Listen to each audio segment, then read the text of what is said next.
नमस्कार दोस्तों, स्वागत है आपका हमारे YouTube चैनल पर। दोस्तों, आज हम इस वीडियो में बात करने वाले हैं गरुड़ पुराण के अनुसार मनुष्य का भाग्य कब लिखा जाता है। आइए जानते हैं। क्या आपने कभी सोचा है, जब कोई बच्चा जन्म लेता है तो उसका भाग्य पहले से तय होता है या बाद में लिखा जाता है? क्या भगवान पहले से ही हमारी किस्मत लिख देते हैं या हमारे कर्म ही आगे जाकर भाग्य बनाते हैं? गरुड़ पुराण में इस रहस्य का बड़ा ही गूढ़ और अद्भुत उत्तर मिलता है। जन्म से पहले आत्मा का निर्णय। गरुड़ पुराण के अनुसार कोई भी आत्मा यूं ही जन्म नहीं लेती। हर जन्म उसके पिछले कर्मों का परिणाम होता है।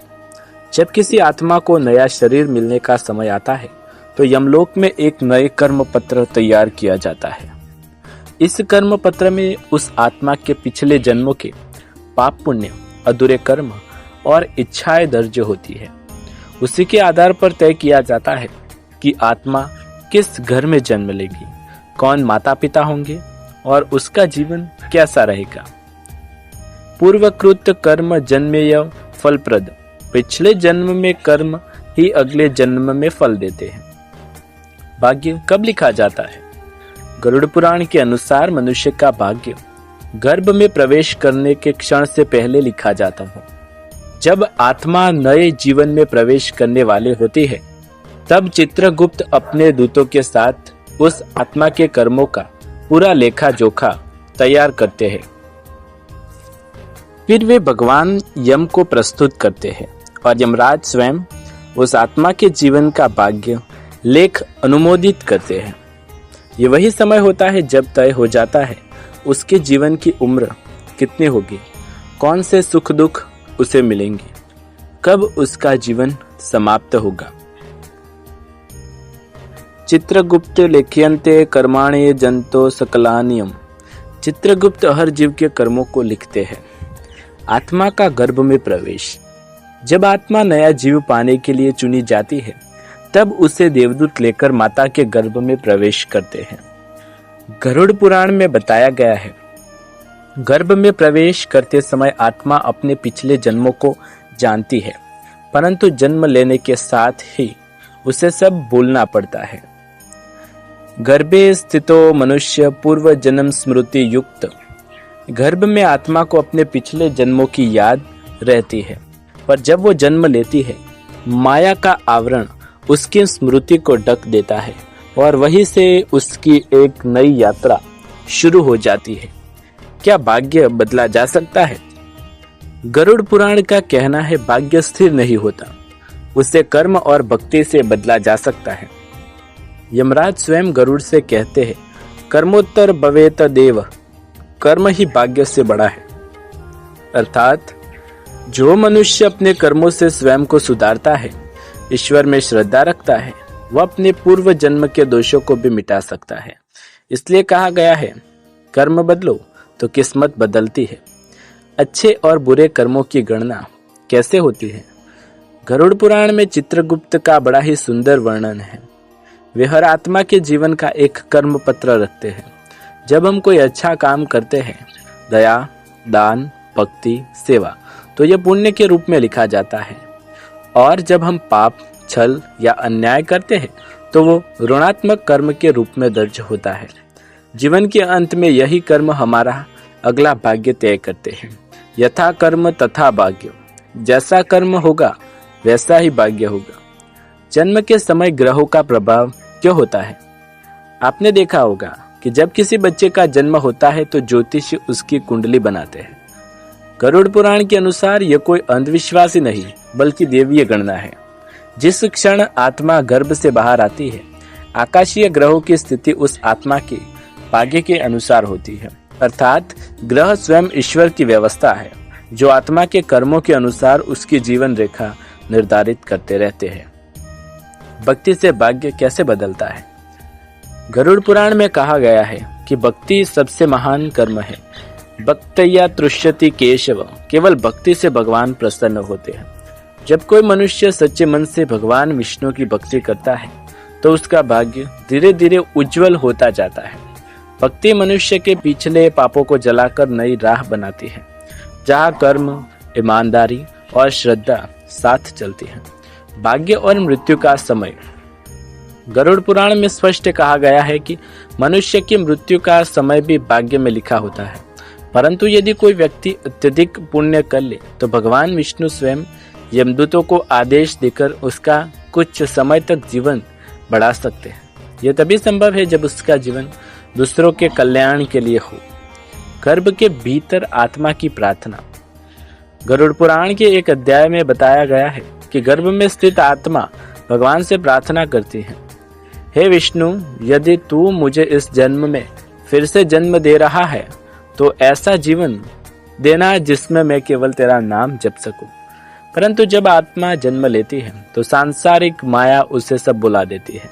फिर वही चक्र दोबारा आरंभ होता है। कर्म, भाग्य, मृत्यु, पुनर्जन्म। निष्कर्ष भाग्य नहीं, कर्म सर्वोपरि है। गरुड़ पुराण हमें सिखाता है भाग्य हमारे कर्मों से ही लिखा जाता है और कर्मों से ही बदला जा सकता है। भगवान विष्णु ने स्वयं गरुड़ से कहा है, कर्म फल के बिना कोई भी जीव न सुख पाता है न दुख पाता है, इसलिए अपने कर्मों को पवित्र रखो, ईश्वर में श्रद्धा रखो और अपने जीवन को ऐसा बनाओ कि अगला जन्म भी तुम्हें ईश्वर की ओर निकट ले जाए। गरुड़ पुराण केवल मृत्यु का ग्रंथ नहीं, ये जीवन को समझाने की चाबी है। भाग्य कब लिखा जाता है ये जानना उतना ही जरूरी है जितना यह समझना जरूरी है कि हम अपने कर्मों से उसे हर पल बदल सकते हैं। कर्म ही सच्चा देवता है।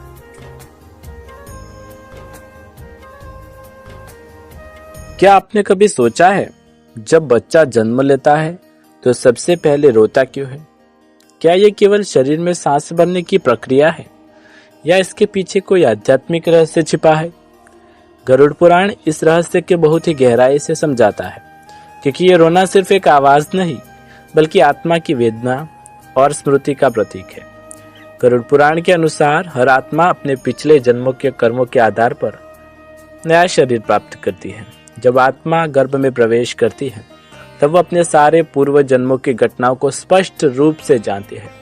गर्भ में रहते हुए आत्मा भगवान से प्रार्थना करती है कि प्रभु, यदि इस बार आपने मुझे जन्म दिया तो ऐसा जीवन देना जिसमें मैं केवल आपका नाम स्मरण कर सकूं। परंतु माया का आवरण उसे ढक लेता है और फिर अपने पूर्व जन्म भगवान से किया वचन और स्वर्गीय शांति भी वो आत्मा भूल जाती है। आत्मा का रोना भौतिक जीवन में प्रवेश का संकेत। गरुड़ पुराण कहता है जब आत्मा के गर्भ से निकलकर भौतिक संसार में प्रवेश करती है तो उसे अचानक एक अंधकार और पीड़ा का अनुभव होता है। गर्भ में वो जल की कोमल परतों में भगवान के नाम का ध्यान करती हुई रहती है। वह शांति, प्रकाश और ईश्वर की निकटता होती है।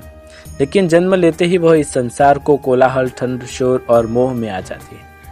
वह पहली बार सांस लेती है, पर उस सांस के साथ उसके मन में एक गहरा वियोग जन्म लेता है और यही कारण है कि बच्चा जन्म लेते ही रोता है। वह संसार में आने का पीड़ा व्यक्त कर रहा होता है। गर्भ में आत्मा का ज्ञान और भूलने का क्षण। गरुड़ पुराण के अनुसार जब आत्मा गर्भ में होती है तो उसे भगवान विष्णु का दर्शन होता है। वे कहती है, हे नाथ, इस बार मुझे ऐसा जीवन देना जिसमें मैं आपसे दूर न हो जाऊं। लेकिन जैसे ही वो गर्भ से बाहर आती है, माया देवी यानी कि ब्रह्म की शक्ति उसके ऊपर पर्दा डाल देती है। उसकी पूर्व जन्म की सारी स्मृतियां मिट जाती है और जिस कार्य के लिए उसने जन्म लिया वो भूल जाती है। उस क्षण आत्मा रोती है क्योंकि वो जानती है कि अब उसे फिर से कर्म, दुख, मोह और मायाओं के बंधन में बंधना पड़ेगा। रोना सांस और जीवन का प्रथम संकेत। वैज्ञानिक दृष्टिकोण से देखा जाए तो जन्म के बाद रोना बच्चे के फेफड़ों के खुलने का संकेत है, पर गरुड़ पुराण ये कहता है ये केवल शारीरिक प्रक्रिया नहीं बल्कि आत्मा की आध्यात्मिक प्रतिक्रिया है। क्योंकि जब आत्मा शरीर में पूरी तरह स्थापित होती है तो उसका पहला कार्य होता है प्राणवायु, जीवन शक्ति को स्वीकार करना। वो सांस के साथ जीवन में प्रवेश करती है और उस क्षण जो कंपन यानी कि वाइब्रेशन पैदा होती है वो रोने के रूप में बाहर आती है। यह संसार आत्मा के लिए परीक्षा का स्थान है। गरुड़ पुराण कहता है यह संसार आत्मा के लिए एक परीक्षा स्थल है, या उसे कर्मों का फल भोगना होता है। आत्मा गर्भ में रहते हुए भगवान की शरण में थी, पर अब उसे मोह माया की दुनिया में आना है, जहाँ अच्छाई और बुराई दोनों का सामना करना पड़ेगा। इसलिए आत्मा जब पहली बार इस संसार में आती है तो उसके अंदर स्वाभाविक रूप से एक भय और दुख होता है। वो इस अजनबी दुनिया में प्रवेश के कारण रो पड़ती है।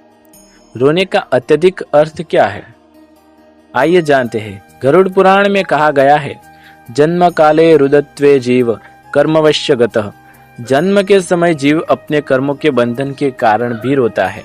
इसका अर्थ यह है, जब आत्मा जन्म लेती है तो उसे अपने पिछले जन्मों के अधूरे कर्म याद आते हैं। वो जानती है कि उसे फिर से संघर्ष, दुख और मृत्यु से गुजरना पड़ेगा। वो ईश्वर से दूर होकर संसार के बंधनों में आती है। यह उसकी आत्मा की पुकार होती है, जो कहती है मुझे फिर से मुक्ति चाहिए। जन्म के समय देवता और यमदूत दोनों उपस्थित होते हैं। गरुड़ पुराण के अनुसार जब किसी का जन्म होता है तो वह देवता और यमदूत दोनों की उपस्थिति रहती है। देवता उस आत्मा को आशीर्वाद देते हैं कि वो धर्म के मार्ग पर चले, और यमदूत उसे कर्मों का लेखा रखते हैं। आत्मा जब ये दृश्य देखती है तो भयभीत हो जाती है।